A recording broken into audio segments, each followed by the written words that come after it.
Madam Hasina, আমাদের জন্য পদ্মা সেতু এতটা জরুরি ছিল না।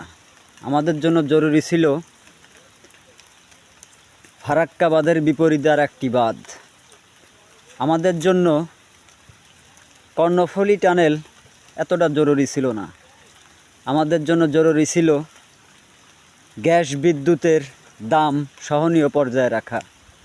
ম্যাডাম হাসিনা, আমাদের জন্য 1200 কোটি টাকা খরচ করে জিয়া আন্তর্জাতিক বিমানবন্দরের নাম পরিবর্তন করে শাহজালাল আন্তর্জাতিক বিমানবন্দর রাখাটা এতটা জরুরি ছিল না। আমাদের জন্য জরুরি ছিল বেকার যুবকদের চাকরির কর্মসংস্থান করা। ম্যাডাম হাসিনা, আমাদের জন্য মেট্রো রেল এতটা জরুরি ছিল না। আমাদের জন্য জরুরি